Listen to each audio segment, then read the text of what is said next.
pour cette lecture. Je voudrais... Veuillez vous asseoir, merci. Je voudrais partager ce soir une exhortation que j'ai intitulée « L'importance de travailler en équipe ». L'importance de travailler en équipe. L'exhortation que nous partagerons ce soir peut être utile pour nous en tant qu'Église, utile pour ceux qui vivent en couple, et même utile dans le cadre professionnel, là où vous évoluez. Mais je voudrais qu'on mette un peu plus l'accent sur l'Église ou l'Assemblée, la maison de Dieu. L'importance de travailler en équipe. Je veux donc regarder avec vous peut-être 4 ou 5 points très rapidement à partir de ce texte de Genèse 11, un texte très magnifique, sur comment ces gens s'étaient organisés pour arriver à bâtir une tour qui a amené Dieu à prendre une décision. Depuis très longtemps, et quand j'ai l'occasion de regarder ce texte, moi j'ai écouté beaucoup de messages sur ce chapitre 11 de Genèse, et la plupart du temps, quand on parle de Genèse 11, on parle de l'orgueil, on parle de la confusion. Effectivement, il y a un problème d'orgueil ici, il y a un problème de confusion, mais l'Esprit m'a conduit à découvrir dans ce texte des choses que moi j'appelle comme des principes clés dont Jésus même a parlé dans le Nouveau Testament, qui peuvent aider l'Église à s'affermir ou les gens à travailler en équipe. Dans le premier verset, il est dit « Et toute la terre avait une seule langue et les mêmes paroles ». Vous savez que la langue, c'est un moyen de communication. La Bible dit qu'ils avaient une seule langue, c'est-à-dire qu'ils parlaient une seule langue. Et la première chose que je voudrais partager avec vous ici, c'est ce que j'appelle moi l'importance de l'accord. Dites après moi s'il vous plaît, l'importance de l'accord. L'importance de l'accord. De quoi il s'agit? Je voudrais parler ici de l'importance d'être d'accord dans ce que nous faisons, que ce soit en tant que couple, que ce soit en tant qu'église, que ce soit en tant qu'équipe appelée à travailler quelque part. Jésus nous a enseigné que dans l'accord, il y a la force. Vous connaissez le texte de Matthieu dans lequel Jésus dit « Si 2 personnes s'accordent sur la terre », il dit pour demander quoi que ce soit. Il n'a pas dit pour demander une chose, mais pour demander quoi que ce soit. C'est-à-dire n'importe quelle chose. Mais la condition première, si 2 personnes s'accordent. C'est-à-dire que si 2 personnes tombent d'accord. Et c'est la même chose dans la maison de Dieu, en tant que chrétiens, en tant qu'enfants de Dieu, nous sommes appelés aussi à être d'accord, à nous accorder sur ce que nous faisons.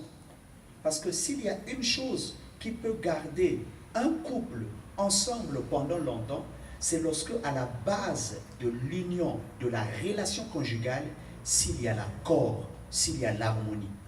En tout cas, si un homme et une femme qui cohabitent ou qui sont en couple ne s'accordent pas, ils peuvent vivre ensemble, mais ils ne seront pas heureux. Et d'ailleurs, tôt ou tard, chacun pourra prendre son chemin et vous allez voir un mariage qui va se disloquer. Pour la simple raison, à la base, il n'y a pas eu l'accord, il n'y a pas eu l'entente. Et la parole de Dieu nous encourage, nous, en tant qu'enfants de Dieu, en évoluant en équipe, en travaillant dans la même maison, de comprendre que nous sommes tous issus d'un même père. Sur le plan biologique tel que nous sommes ici, chacun a son père, chacun a sa mère. Mais sur le plan spirituel, nous sommes issus d'un même père. Et donc, cette vérité doit nous amener à comprendre que, en tant qu'enfants de Dieu, nous sommes appelés à nous accorder. Parce que là où il y a des accords, on ne peut pas travailler. Amen. Là où il y a des accords, il y aura des faiblesses. Amen. Là où il y a des accords, on ne peut pas aller loin. Là où il y a des accords, on ne peut pas être fort. Parce que quand il y a des accords, l'ennemi nous affaiblit, l'ennemi nous attaque, l'ennemi nous divise. Donc la toute première chose, ces gens avaient un projet extrêmement important. Mais ce qui a fait leur force, la Bible dit, toute la terre avait une seule langue et les mêmes mots. C'est-à-dire que ce peuple parlait un même langage. Et l'exhortation que je voudrais partager ce soir, c'est de nous encourager, frères et sœurs, à comprendre que si Dieu nous a appelés à travailler en équipe, à travailler ensemble dans cette maison, dans cette église, l'une des choses importantes que nous devrons rechercher et que nous devrons sauvegarder, n'est pas la perdre, c'est l'accord, c'est l'unité. Nous avons des différences d'âge, des différences de niveau, de culture ou intellectuelle, mais n'empêche que nous puissions nous accorder. N'empêche que nous puissions travailler ensemble, parce que nous avons la même parole que nous lisons. Nous avons le même Saint-Esprit qui nous anime. Nous avons le même Dieu que nous crions. Nous avons le même Saint-Esprit. Nous avons été sauvés par le même Seigneur. Alors pourquoi nous allons avoir des difficultés de pouvoir évoluer ensemble? Donc, je tiens à nous encourager pour que nous puissions comprendre que si nous tenons à ce que cette Église s'affermisse et aille de l'avant, et que nos dons, les ministères que Dieu nous a donnés, puissent se développer, l'une des choses fondamentales que nous devons rechercher, si nous l'avons, que nous devons garder, c'est ce que j'appelle l'importance de l'accord. Dans Amos, le chapitre 3, le verset 3, il est dit, « Deux hommes marchent-ils ensemble sans s'en être convenus ?» Est-ce que deux personnes qui ne s'accordent pas peuvent vraiment aller ensemble? Non. Est-ce que deux personnes qui ne s'accordent pas peuvent travailler ensemble? Non. Pas du tout. Même si elles essaient de travailler ensemble, mais en tout cas avec le temps, il y aura une division. Avec le temps, chacun va aller de son côté.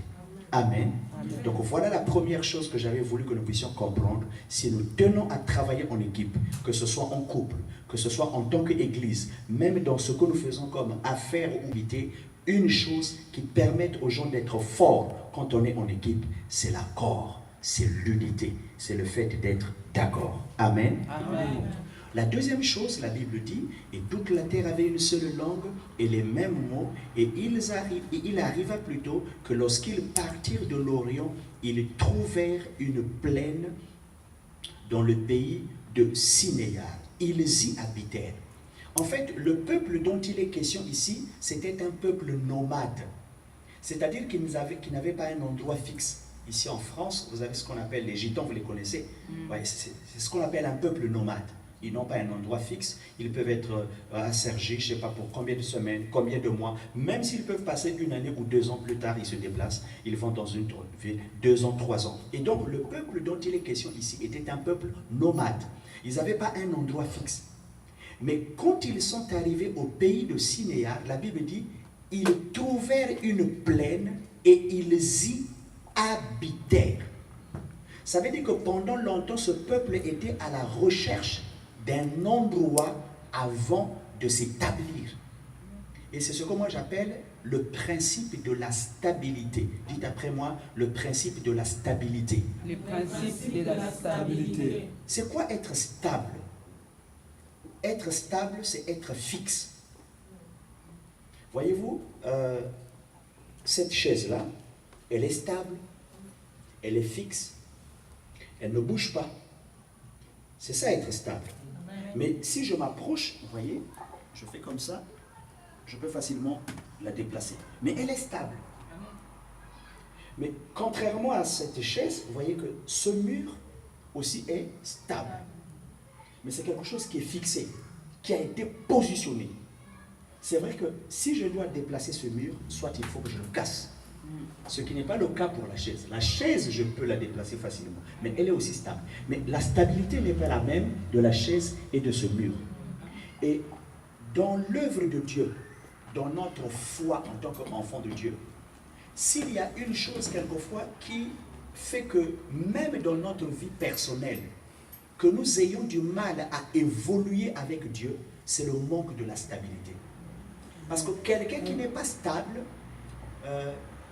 vous voyez, c'est comme une feuille. Vous voyez par exemple ces feuilles qui sont là, elles sont attachées à l'arbre.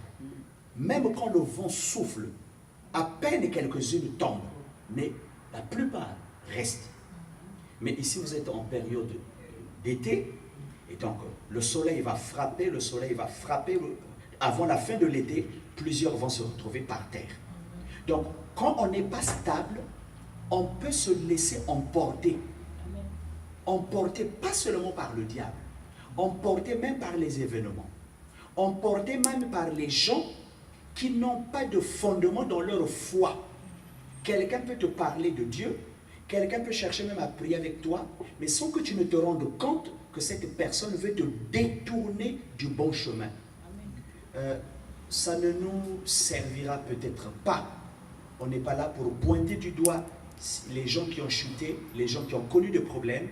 Mais moi, en tant que serviteur, je suis toujours choqué pour ceux du moins que j'ai connus et que je continue à ouvrir, des personnes avec lesquelles nous avons connu le Seigneur, des personnes avec lesquelles nous avons commencé à prier. Je ne pense pas être le meilleur, mais je suis choqué quand je vois bon nombre de frères et sœurs qui, aujourd'hui, on serait encore ensemble en train d'avancer. Il y en a plusieurs que je connais qui sont répartis dans le monde et qui n'osent même pas un seul instant revenir. Il a manqué quoi? La stabilité. Amen. Pour être stable dans la foi. Quelqu'un qui est stable, il est fixe. Il ne se laisse pas emporter par n'importe quel problème. Voyez-vous, Jésus nous a donné, frères et sœurs, la victoire. Mais ce n'est pas parce que vous êtes enfant de Dieu que vous ne pouvez pas, pardonnez-moi, rencontrer une difficulté. Les difficultés, on ne peut pas les souhaiter, on ne peut pas les désirer, on ne peut pas les rechercher. Les problèmes, nous n'allons pas sortir ici pour dire problème vient. Mais aussi longtemps que nous sommes sur terre, aussi longtemps que vous êtes enfant de Dieu, vous avez reçu la parole de Dieu, l'ennemi va chercher à vous attaquer. Les problèmes, vous allez aussi les connaître. Mais la seule différence, le fait que nous avons choisi celui qu'on appelle Jésus, le roi de rois, le Dieu vivant, Amen. il est capable de nous faire traverser les zones de turbulence. Amen, amen, amen. Et c'est pour cette raison que je voudrais encourager chacun et chacune ce soir, pour que nous soyons stables dans la foi. Regardez aujourd'hui, même au niveau des couples, il y a bon nombre de couples qui ne tiennent pas longtemps, parfois à peine mariés, avant une année, dislocation. Pourquoi? Il a manqué la stabilité. Il y a des gens même qui ne sont pas mariés, mais même dans leur choix, ils ne sont pas stables. Aujourd'hui, on est avec un tel, 2 mois, on est avec un tel, 2 mois, on est avec un tel. On ne peut pas évoluer comme ça. Parce que quand quelqu'un n'est pas stable, même au niveau de ton environnement, les gens auront du mal à te prendre au sérieux. Parce qu'ils vont se dire, mais on ne te comprend pas. Tu es à gauche, tu es à droite, tu vas en avant, mais qu'est-ce que tu veux? Qu'est-ce que tu cherches? Donc, deuxième chose, ayant aidé ces gens à réussir dans leur projet, la Bible dit, ils trouvèrent une plaine et ils y habitèrent. La question que je voudrais poser ce soir, est-ce que vous avez déjà trouvé votre place dans la maison de Dieu? Voyez-vous, il y a des gens, même, on a du mal à être stable dans l'église. Parce que quand vous n'avez pas trouvé votre place, vous allez être errant. Si vous n'êtes pas stable dans la maison de Dieu, le manque de stabilité dans la foi peut affecter, même dans le domaine professionnel, même dans le domaine sentimental, même dans le domaine conjugal. Dieu va te dire, mais tu cherches quoi? Donc, deuxième élément que nous devons garder à l'esprit, si nous voulons travailler en équipe et que l'Église, la maison de Dieu avance, soyons stables. Dites après moi, soyons stables. Soyons stables. Donc, c'est être fixe. Mais en étant fixe, on est aussi flexible. Nous sommes fixes, mais flexibles. Parce que tu dois être fixe dans ta foi, mais tu es conduit par Dieu. Le Seigneur va t'amener à bouger, à te déplacer. Ce n'est pas pour aller n'importe où, parce que Dieu veut t'amener quelque part. Amen. Amen. Troisième chose que nous voulons partager, donc la Bible dit, ils trouvèrent une plaine dans le pays de Sinéar et ils y habitèrent. Ils se dirent l'un à l'autre. Ils se dirent. C'est le principe de l'encouragement mutuel. Dites après moi, l'encouragement mutuel.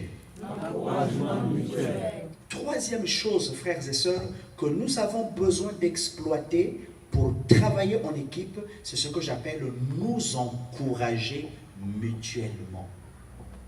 L'encouragement. Encourager quelqu'un, c'est le féliciter. Encourager quelqu'un, c'est lui donner du courage. Encourager quelqu'un, c'est le booster. Encourager quelqu'un, c'est lui donner l'espoir. Vous savez, même quand on est en couple, même quand on est en équipe, même quand on est entre frères et sœurs, Souvent aujourd'hui, il y a plus de découragement entre nous que d'encouragement. Rares sont les cas où même entre frères et sœurs, on s'encourage. Parfois, il y a plus de critiques. Il y a plus de regards, permettez-moi, bizarres. Souvent, on est dans une même famille de Dieu, mais on ne se fait pas confiance. On est réticent. C'est vrai, on ne va pas s'ouvrir à n'importe qui. Mais quand on est dans la maison de Dieu, et que je suis né de nouveau, et que mon frère est né de nouveau, nous devons apprendre à nous encourager. Amen. Vous savez, parmi les besoins prioritaires de l'homme, que ce soit un homme pauvre, que ce soit un homme riche, peu importe le niveau social, l'un des besoins prioritaires de l'homme, toute personne veut être encouragée. Amen. Amen. Même celui qu'on croit être le milliardaire, l'homme le plus fort, sans encouragement, il se décourage. Amen. Pourquoi pas nous allons le faire dans la maison de Dieu? Mais nous, souvent, ce qui se passe, on aime se décourager, on aime se critiquer, on aime décourager les gens. Rares sont les cas. La Bible nous exhorte de nous encourager réciproquement. La Bible dit ici, ils se dirent l'un à l'autre. Nous avons besoin de nous communiquer. Pas plus tard que je ne sais pas si c'était hier, où j'étais en train de parler avec quelqu'un, une sœur, mais qui me dit, ah pasteur, ça fait des années que je suis marié. Mais avec mon mari, on parle, mais on ne communique pas. Voici ce qu'elle m'a dit. Elle a dit, on parle, mais nous ne communiquons pas. Parler, ça dit que quand il a besoin de quelque chose, est-ce que tu n'as pas vu ma paire de chaussettes? Ah, d'accord, mais tu l'avais oublié. Et puis pour moi, si j'ai besoin de quelque chose, peut-être de lui demander. Mais dire qu'on soit ensemble, qu'on se regarde, qu'on parle de notre vie, qu'on parle de notre avenir, que le mari ouvre son cœur pour me parler de ses points forts, mais aussi de ses points faibles, qu'il me dise qu'est-ce qu'il apprécie sur moi, est-ce qu'il y a des observations? Ça, pasteur, ça n'existe pas. On parle, on se chamaille, on se dispute, mais communiquer, ça n'existe pas. J'ai dit, ce foyer au bord de la mort. On a besoin de s'encourager. Nous avons besoin de nous encourager dans l'œuvre de Dieu. Quelqu'un qui chante, encouragez-le. Quelqu'un qui prie, encouragez-le. Quelqu'un qui fait quelque chose, encouragez-le. Nous, souvent, on cherche que des faiblesses. Ah oui, tu as bien fait, mais... Oui, mais vraiment, ta façon de faire là, c'est quand même bien, mais... Ça dit qu'on doit toujours trouver une anomalie. On doit toujours trouver une excuse. On doit toujours trouver quelque chose qui ne va pas. C'est comme si on est mal à l'aise de vanter quelqu'un, de féliciter quelqu'un. Les gens de ce monde sont plus malins que nous. Vous avez vu, il y a, je ne sais pas, vous avez été peut-être mieux placé que moi pour suivre ce grand match qui s'est joué ici. Il y a eu perte. Mais voyez les fans là, ils ont courage, ils ont dit au sable, c'est pas un problème, on attend plus tard. Comment on attend plus tard? On vous a déjà battu. Donc malgré tout ce qui s'est passé, ils donnent le moral à leurs joueurs. Ils leur font comprendre, c'est vrai, mais ça va quand même aller. Amen. Chez nous, quand je dis chez nous les enfants de Dieu, souvent ça n'existe pas. Quelqu'un est malade, quelqu'un a eu un problème, quelqu'un n'a pas réussi, quelqu'un a connu un échec, c'est le sujet de murmure. Voilà, mais c'est parce qu'il est dans le péché, mais c'est parce qu'il ne prie pas. On se demande même s'il est né de nouveau. Est-ce qu'il a le Saint-Esprit? C'est tout ce qu'on cherche.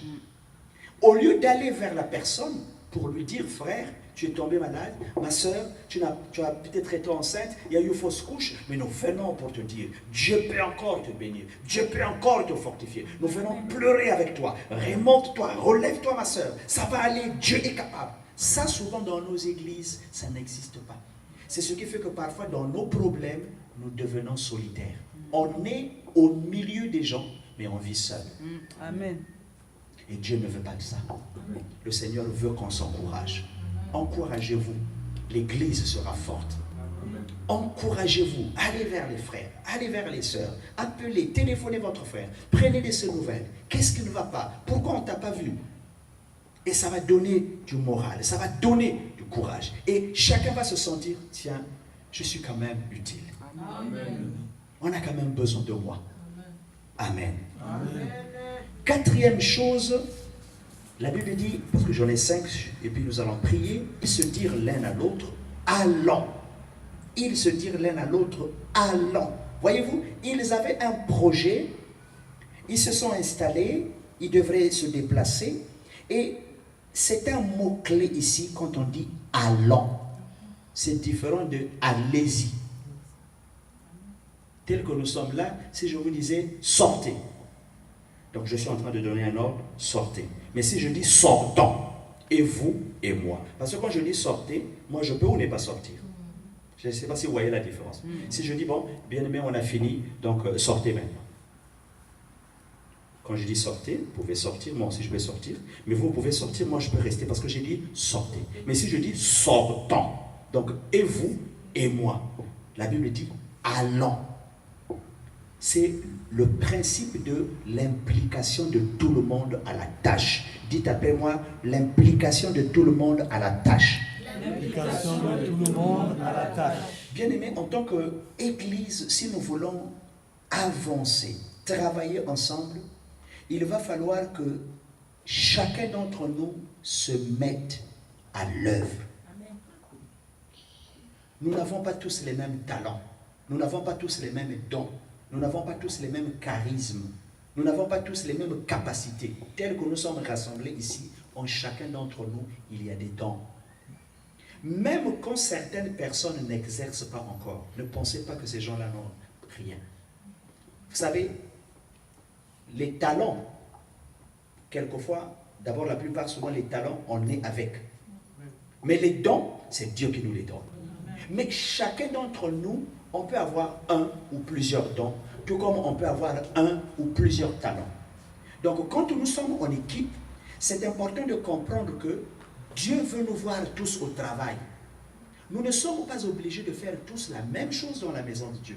Et parfois, les difficultés se présentent dans une église parce que tout le monde veut être seulement chanteur. Parce que tout le monde veut seulement être prédicateur. Parce que tout le monde veut seulement être, par exemple, à l'intercession. Mais si, moi je comprends, écoutez, l'apôtre Paul dans 1 Corinthiens 12 nous donne l'exemple du corps. C'est un seul corps, mais avec plusieurs membres. J'ai des yeux, j'ai un nez, j'ai une bouche, j'ai des pieds, j'ai des mains, j'ai des oreilles. Mais chaque membre de mon corps, Dieu l'a placé à l'endroit où il a voulu et il a doté chaque membre des capacités, des aptitudes qui lui permettent de jouer son rôle. Et dans la maison de Dieu, c'est la même chose. Donc, j'aimerais encourager pour que dans la maison de Dieu, nous ne soyons pas, comme on dit aujourd'hui, des simples spectateurs. Pour dire, ah ben écoutez, hein, ça c'est pas mon église, hein, moi j'y vais seulement. Non, même si ce n'est pas votre église, même si vous êtes ici seulement pour un mois, quand vous venez ici, après vous allez partir ailleurs. Mais le mois pendant lequel vous êtes là, Dieu veut vous voir à l'œuvre. Amen. Et c'est comme ça que même les dons vont s'épanouir. L'apôtre Paul disait à Timothée, ne néglige pas le don que tu as reçu par la position des mains. Il y a des dons souvent qu'on néglige. Donc j'aimerais vous encourager, tel que nous sommes ici bien-aimés, pour que nous puissions vraiment apprendre à travailler, apprendre à servir Dieu. Ne vous sentez pas complexé par le nombre. Quand j'ai donné ma vie au Seigneur, ce n'est pas le même jour que j'ai commencé à prêcher, c'est des mois, c'est une bonne période plus tard que nous avons commencé à travailler dans ce que nous appelons les églises maisons, les cellules de prière, en petit nombre. Et nous chantons, et nous prions, et nous partageons la parole de Dieu. Mais qui aurait cru que des années plus tard, je me tiendrai devant des foules, je traverserai les nations, que j'irai dans plusieurs continents en train de prêcher. Même moi-même, je n'avais même pas un seul instant que j'allais sortir du pays. Je pensais sortir du pays dans le cadre. Vous savez, quand on est jeune, on a beaucoup d'ambition, on a beaucoup de rêves. Mais je ne le pensais pas dans le cadre de l'évangile. Mais c'est quand j'ai commencé, quand Dieu m'a conduit à mettre ce que je connaissais à son service, que le Seigneur a commencé à réveiller en moi d'autres dons. Donc j'aimerais vous encourager, ne soyez pas complexés.